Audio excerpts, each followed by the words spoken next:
Hi everyone, welcome back to DGMC, Diwan-e-Ghalib, Meri Subani. To all our returning viewers, we are very happy you could join us again. And to the new viewers, we are delighted you discovered the podcast and decided to tune in for the first time. Now, if you were with me in the previous episode, you know that currently we are going through Ghazal 23 from Diwan-e-Ghalib, Dar-Khur-e-Qahr-o-Ghazab Jab Koi Hamsa Na Hua. We've already covered 7 couplets. They are posted on the channel. Today we are going to get into the 8th couplet. As always, I'm going to read the couplet first and then we will get into the keywords, concepts, meanings and finally the impression. So this is how it goes. कतरे में दजला दिखाई ना दे, कतरे में दजला दिखाई ना दे और जुज़्व में कुल, कतरे में दजला दिखाई ना दे और जुज़्व में कुल, खेल लड़कों का हुआ, दीदाए बीना ना हुआ. So let's start with a quick approximate translation. First line, कतरे में दजला दिखाई ना दे और जुज़्व में कुल. If in a drop the river Tigris is not visible, if in a part its whole is not visible, then it's child's play and not an eye that can see. Now, let's pick up the keywords of the first line. Qatre mein dajla dikhai na de aur juzv mein kul. Qatra, a drop. This is not the first time we have encountered this word at DGMC. In multiple contexts, we have explored not only the word qatra but the concept behind it. So, qatra is a drop. कैसरुल Jafri का ये शेर देखें. कितने दिनों के प्यासे होंगे, कितने दिनों के प्यासे होंगे यारों सोचो तो, शबनम का कतरा भी जिनको दरिया लगता है. The approximate translation is, friends, just think how long these people have been thirsty, how long standing their thirst would be to make them perceive a drop of water like an entire ocean, to see an entire ocean in just a drop of water. Can you even measure their thirst? Wasim Barelvi का ये शेर, मुझे तो कतरा ही होना बहुत सताता है, मुझे तो कतरा ही होना बहुत सताता है, इसीलिए तो समुंदर पे रहम आता है. The approximate translation is, I find it surviving as a drop itself so torturous, so painstaking, so difficult, and that is why I pity the people who carry an entire ocean within them. It's not an easy task. And last one, साहिल दहलवी का ये शेर, हमेशा खूने दिल रोया हूँ मैं लेकिन सलीके से, हमेशा खूने दिल रोया हूँ मैं लेकिन सलीके से, ना कतरा आस्ती पर है ना धब्बा जेबो दामन पर. So the approximate translation is, always, I have always wept blood, but with such decorum and discipline that you cannot find even a single drop on my sleeves or any stains of my tears on my vest. So that takes care of Qatra, a drop, various contexts beautifully captured in these couplets. Moving on to Dajlaa. Dajlaa is the name of the river Tigris. We know it as Tigris River today, but this was the name of that river. Next comes Juzw. Juzw means a part of something, a piece of something, a portion of something, right? Those pieces, portions, parts that will come together to make the whole. So Juzw is the part. Abdul अजीज फितरत का ये शेर, हम तो तेरे जिक्र का हुए जुज़्व, हम तो तेरे जिक्र का हुए जुज़्व, तूने हमें किस तरह भुलाया. Beautiful couplet. Approximate translation is, I landed up becoming a part, a portion, a piece of your mention, your identity, your being, your existence. I became an integral part of it. You were never mentioned without me. I was never mentioned without you. But you, my dear, tell me, how did you manage to forget me completely? Salim Ahmad का ये शेर, दिल के अंदर दर्द आँखों में नमी बन जाइए, दिल के अंदर दर्द आँखों में नमी बन जाइए, इस तरह मिलिए कि जुज़्व ज़िंदगी बन जाइए. Again, a beautiful couplet. The approximate translation is, become the pain that resides in my heart, become the moisture that resides in my eyes, right? Come and meet me in such a way that you become a part of my life. जुज़्व ज़िंदगी बन जाइए, इस तरह से मिलिए कि जुज़्व ज़िंदगी बन जाइए. And then the last word, कुल. So Juzw was part, Kul is whole. So when all Juz will come together, they will make Kul. Aggregate, all, complete, sum, whole of something. मुबारक सिद्दीकी का ये शेर, तो कुल मिला के मुझे बात ये समझ आई, तो कुल मिला के मुझे बात ये समझ आई, जो नेक लोग हों अक्सर सताए जाते हैं. So the approximate translation is that the aggregate, the sum total, the whole of what I have understood is this, that people who are true, honest, simple are the ones who are tortured the most. So that takes care of all the keywords in the first line: Qatraa, Dajlaa, Juzw, Kul.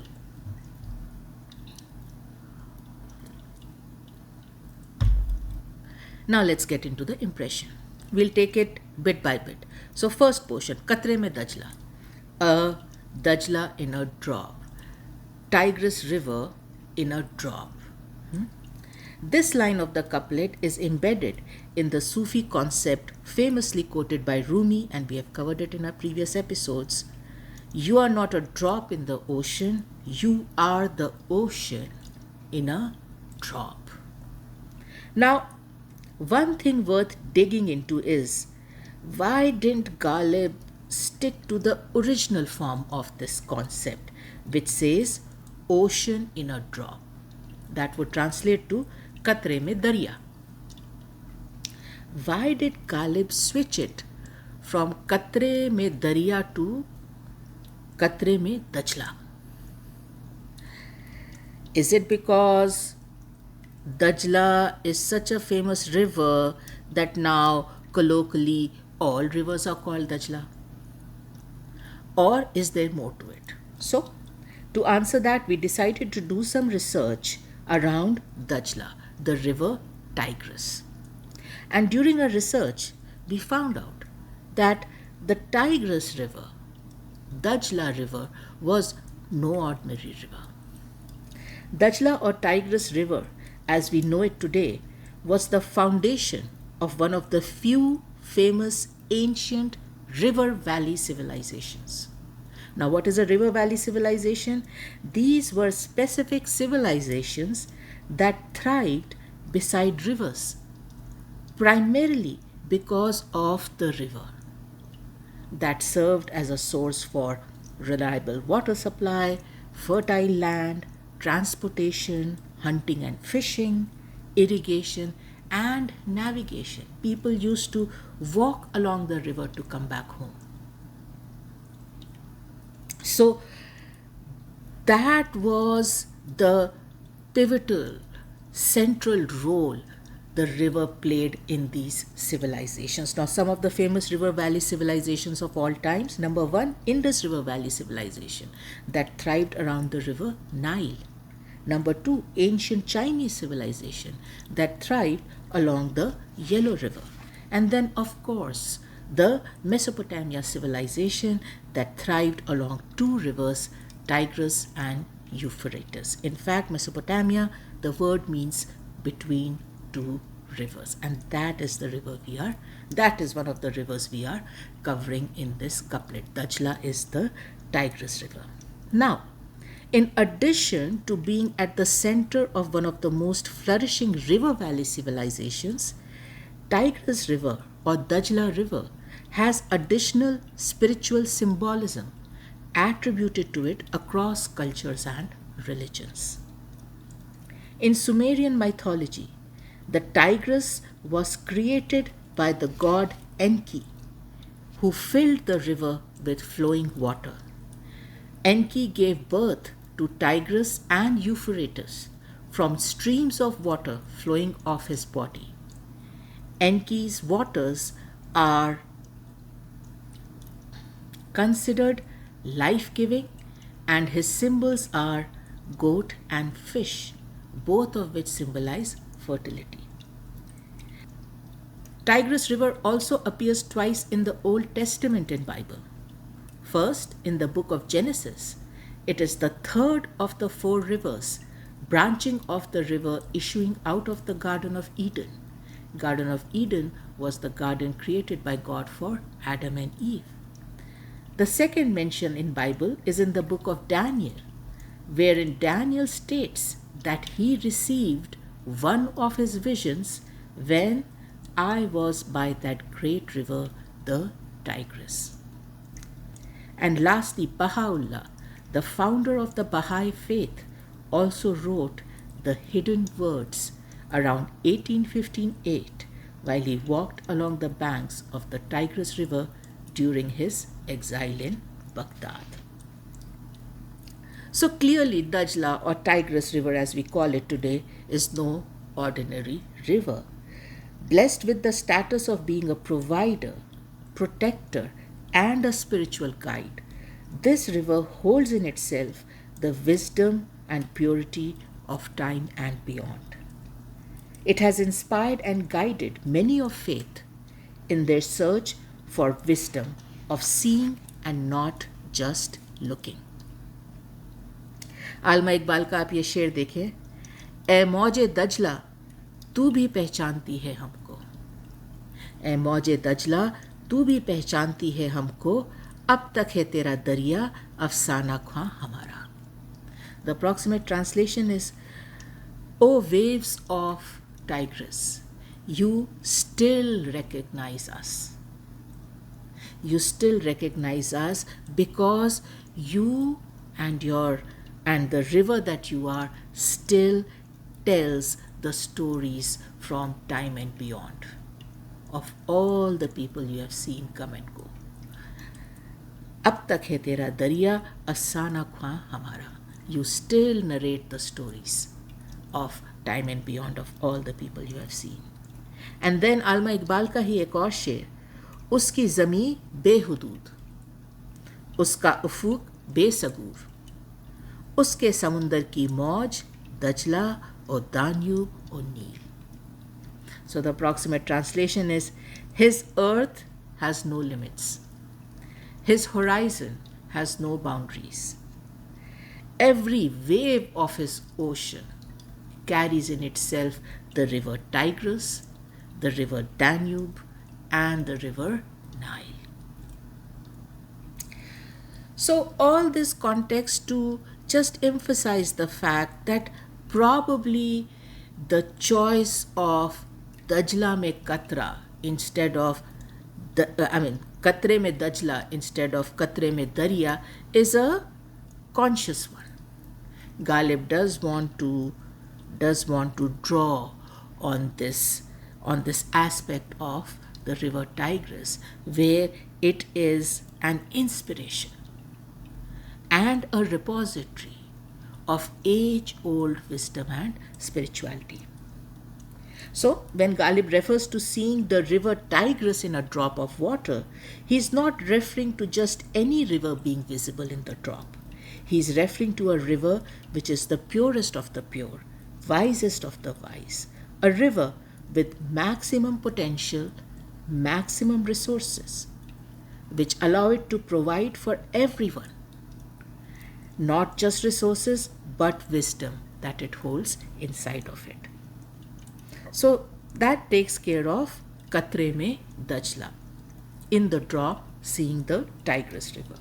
Moving on to Juzw mein Kul.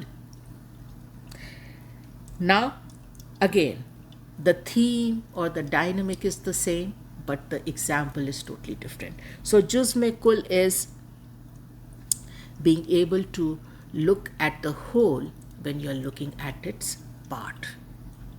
Seeing the whole in its part. And by whole here I mean W-H-O-L-E, though I might be pronouncing it as H-O-L-E. So just to clarify that. So Ghalib mentions the existence of whole in its part. The potential, the grandeur, the glory of whole always exists in its part. But though always present, not everyone can see it. Not everyone can look at a part of something and see the whole. Usually people will look at the part and see the part. And that is what Ghalib is drawing our attention to. You need the wisdom of a gardener to see a tree when you're looking at a seed. You need the wisdom of a painter to see a vivid, colorful painting when you're looking at a blank canvas.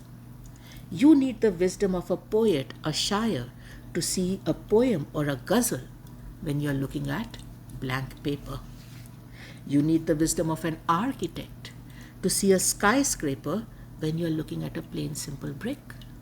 And last but not the least, of course, you need the wisdom of a Sufi, a mystic, a wise one, to see the entire river Tigris when you're looking at a drop of water. जन कश्मीरी का ये शेर, कतरे कतरे ही का मरहून है दरिया का वजूद. कतरे कतरे का ही मरहून है दरिया का वजूद, मुझसे पूछो तो हकीकत में है दरिया कतरा. The approximate translation is the existence, the identity of the ocean is pledged, is dependent, is indebted to each and every drop. If you were to ask me, the fact of the matter is that the ocean is actually just a drop. So that gives you the dynamic, right, of how much a small part holds in it, on how much a drop holds in it, if you have the ability to see that. If you do not have the ability to see that, you will just see a drop, you will just see a part. So that takes care of the first line, कतरे में दजला दिखाई ना दे और जुज़्व में कुल. Moving on to खेल लड़कों का हुआ दीदाए बीना ना हुआ. So खेल translates to games. लड़कों technically translates to young boys, but metaphorically, by extension, it would cover anybody young or of a young mindset. Didae Bina. Dida is eyes. Bina is seeing. Didae Bina means a eye that can see. My apologies, an eye that can see.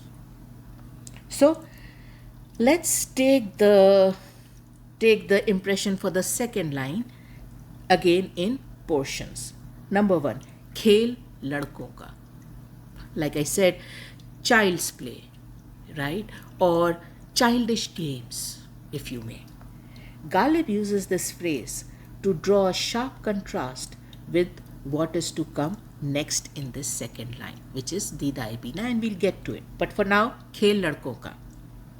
खेल लड़कों का literally translates to games played by the young. Now, young could refer to being young of age, or it could also refer to being young in terms of maturity and wisdom, irrespective of the age. In our couplet, Ghalib uses खेल लड़कों का metaphorically to draw our attention specifically to being young or inexperienced in terms of wisdom and maturity. A mental state we are very well aware of, we have all passed through it. This is a mental state where ignorance is bliss. All that matters is the moment. All that we seek is instant gratification. All we care to see is what is in front of us in the present moment.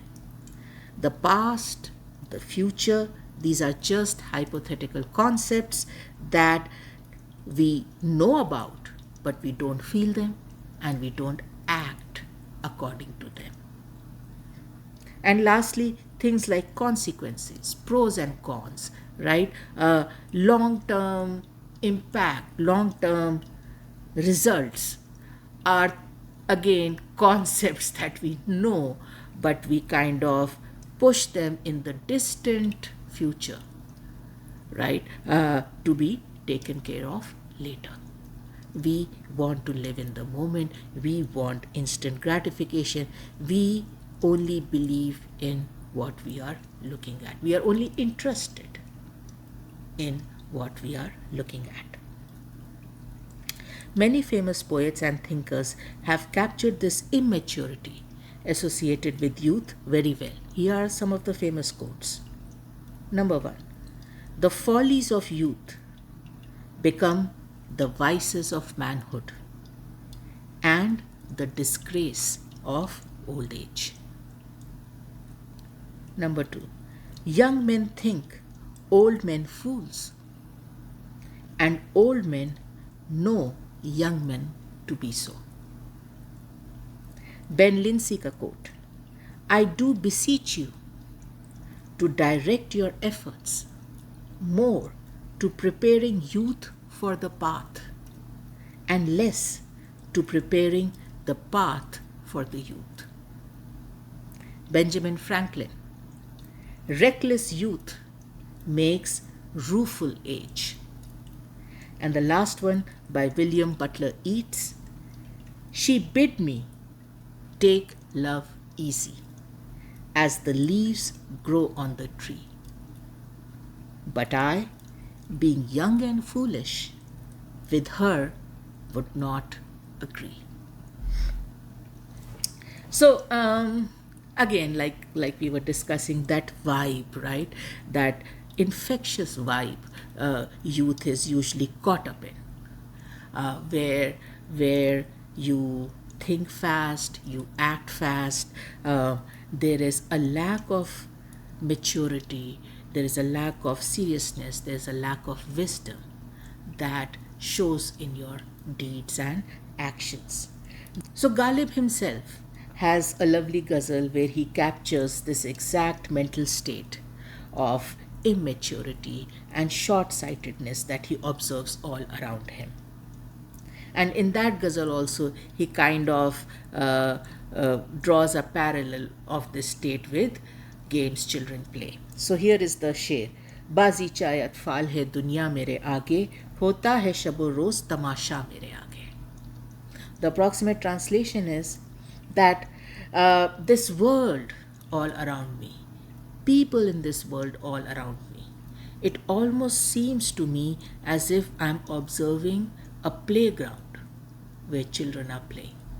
So world is akin to the playground, and people living in the world are akin to children playing in the playground. So Ghalib says the world and the people in it are just like a playground where children are playing in front of me.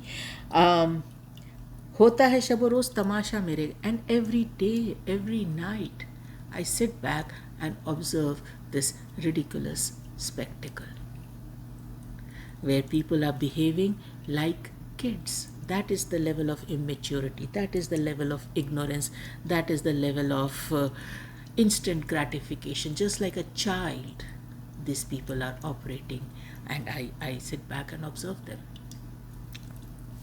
So that takes care of khel ladko ka hua. Moving on to didae bina na hua.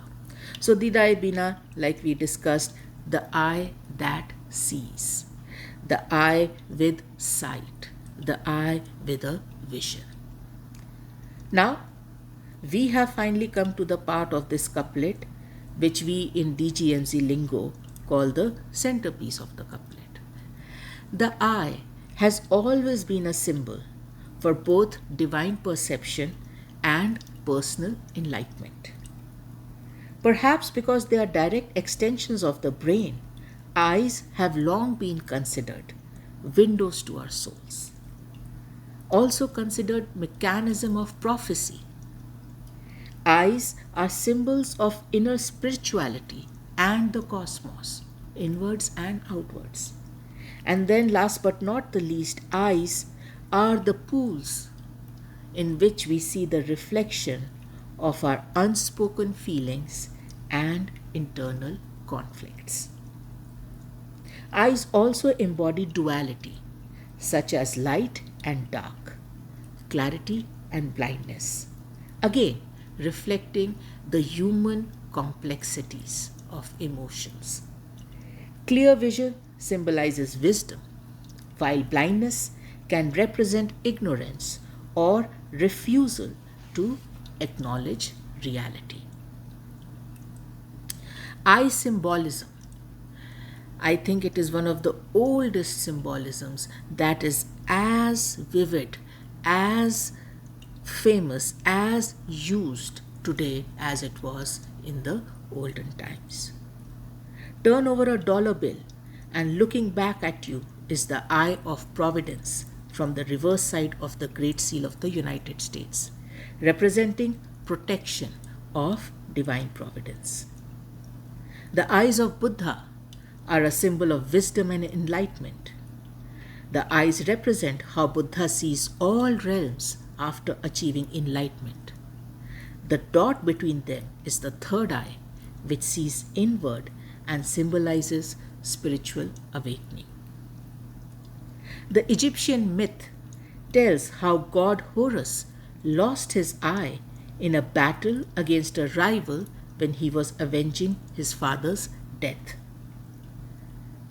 A goddess restored the eye, which then Horus gave as an offering to revive his father Osiris. My apologies. Ever since, Eye of Horus has become a symbol of well-being, healing and protection, and it is believed that the prescription symbol that we use today in medicine is derived from the Eye of Horus. Lastly, the third eye, or the mind's eye, or the inner eye, is this mystical invisible eye, usually on the forehead, that provides perception beyond ordinary sight. Hinduism, Buddhism, Taoism, Theosophy all reference a third eye, representing knowledge, wisdom, and enlightenment. The bindi is the colored dot worn on the forehead in several cultures of the Indian subcontinent and Southeast Asia to represent the third eye. Now, innocence is equally enlightening, as is wisdom when it shines through the windows of our soul, which is our eyes. Afghan Girl is a 1984 photographic portrait of Sharbat Gula, an Afghan refugee in Pakistan during the Soviet-Afghan War, photographed by American photojournalist Steve McCurry near the Pakistani city of Peshawar. It appeared on the June 1985 cover of National Geographic. In light of the Cold War, the portrait was described as the first world's third world Mona Lisa. Gula's image became emblematic in some social circles as the refugee girl or woman located in some distant camp that was deserving of compassion from the Western viewer, and also as a symbol of Afghanistan to the West. CNN called it the world's most famous photograph. And we quote it here because one of the most striking features of this photograph were the eyes of that girl. So, as you can see, there has been a lot said, there has been a lot written about eyes and the critical role they play as tools for enlightenment and wisdom. This is exactly what Ghalib draws our attention to in this couplet. He almost questions the reader. Do you just look, or do you actually see? Can you see beyond what you are looking at? Can you assess? Can you envision? Can you foresee the unseen in the seen? These are not easy questions. They are not often asked questions. The acquiring of wisdom that can see beyond the obvious does not come easy. It does not come fast. And it surely doesn't come cheap or free. Much has to be done, much has to be suffered, and much understood to gain this type of wisdom. Ghalib, through his couplet, inspires his reader to search for an eye that can actually see Dajlaa in a Qatraa and Kul in Juzw.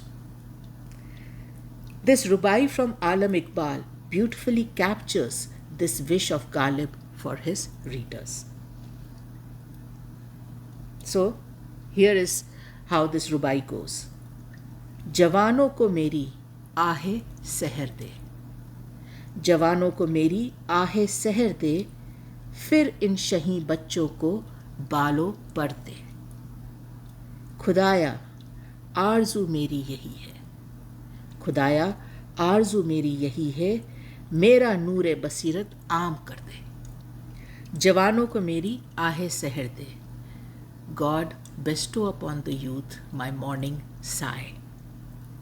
फिर इन शही बच्चों को बालों पर दे, then bestow upon these children the feathers and wings of an eagle, by extension strength. खुदाया आरज़ू मेरी यही है, dear God, this is my only wish. मेरा नूर बसीरत आम कर दे, that you make my light of perception, my light of spirituality, my light of wisdom common. Bestow it upon everyone. So that is exactly what Ghalib is trying to do through his couplet also, right? Trying to sensitize the reader to an eye that can see, an eye that can perceive, not just look. It is not without good reason that every spiritual soul prays and wishes for Dikhai. Dikhai comes with great power, allowing the person who has it to see beyond what normal sight can see. अब आप दाग का ये शेर देखें। हमें चश्मे बीना दिखाती है सब कुछ, वो अंधे हैं जो जामे जम देखते हैं. So the approximate translation is that my eyes that can see show me everything. Blind are those who only look at their magical cup, right? And there's a story behind it. This Persian king Jamshed supposedly was in possession of a magical goblet. And the magic of the goblet was this, that whenever the king looked in it, he could look at his wishes. So the goblet was a reflection of his wishes. According to Dag, that is blindness. You're only seeing what you wish to see. Vis-a-vis me, who has eyes that can see, which is allowing me to see everything, not just what I want to see. हंसून रेहानी का ये शेर, हर जर्रा है जमाल की दुनिया लिए हुए, हर जर्रा है जमाल की दुनिया लिए हुए, इंसान अगर हो दीदाए बीना लिए हुए. So the approximate translation is, every particle in this universe carries in itself a world of glory and splendor. Only and only if you carry in yourself the eyes that can see. Once you have the eyes that can see, this world of glory and splendor that is captured inside every particle will be revealed to you. You'll be able to see it. Otherwise, you'll just see a particle. And last one, Jameel Mazhari का ये शेर, बख्शीश है तेरी, बख्शीश है तेरी हाथ में दुनिया लिए हुए. बहुत प्यारा शेर है. बख्शीश है तेरी हाथ में दुनिया लिए हुए, मैं चुप खड़ा हूँ दीदाए बीना लिए हुए. So the approximate translation is, Dear God, it's your blessing. It's your blessing on me that I today stand with the world in the palm of my hands. I am silent, standing with this world in the palm of my hands, looking at everything with eyes that can see. So yeah, that all those couplets capture very well the surreal experience when you gain that wisdom, when you gain those eyes that don't just look but see. Now, in addition to wishing Dikhai for his readers, Ghalib also kind of issues an unsaid warning. Dear reader, don't miss the forest for the trees. Right? Which means don't miss out on the larger picture. अपने शेर में कुल कह रहे हैं उसको, right? Because you are so focused on a small part. अपने शेर में जुज़्व कह रहे हैं उसको. So Ghalib says, focus on the bigger picture. Don't get lost in the Juzw so much that you totally miss out on the splendor and grandeur of the Kul. Rafiuddin रास का ये शेर, मयस्सर दीदाए बीना नहीं है, मयस्सर दीदाए बीना नहीं है, वगरना आईने में क्या नहीं है. कितना प्यारा कपलेट है, just eye opening. Right? So the approximate translation is, Mayassar is possible to get, right? So the first line says, Mayassar Dikhai bina nahi hai. It's not possible to achieve eyes that can see. By extension, it is very difficult to achieve eyes that can see, to level up and get the eyes that can see. Otherwise, vagarna, आईने में क्या नहीं है.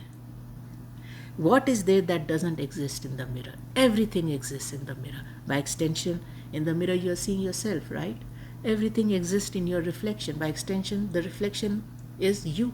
Everything exists in you. You have everything possible that ever existed existing in you. But getting those eyes is not easy that can see that. वगरना आईने में क्या नहीं है. उसको दूसरा तरीका है कहने का, वगरना तुझ में क्या नहीं है. जो कुछ कभी हुआ, जो कुछ कभी होगा, वो सब तुझ में है, अगर तू दीदाए बीना ला सके और देख सके. So once again Ghalib through his shairi has taken us on a journey which inspires us to not just look but actually see. Not just get caught up in the visible but focus on the invisible, the unseen, the possible.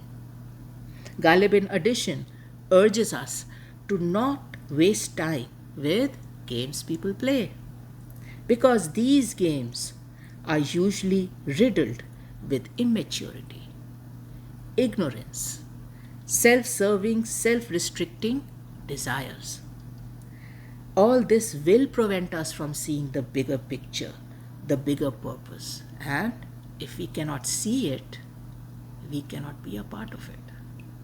If we don't know that it exists, if we cannot identify it, if we cannot perceive it, then we cannot be a part of it.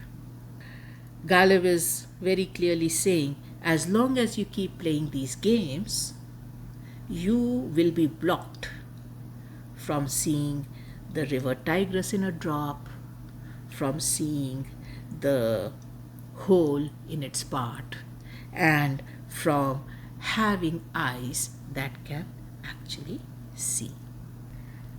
Okay, so that brings us to the end of Qatre mein Dajlaa दिखाई ना दे और जुज़्व में कुल के लड़कों का हुआ दीदाए बीना ना हुआ. I hope you enjoyed the episode.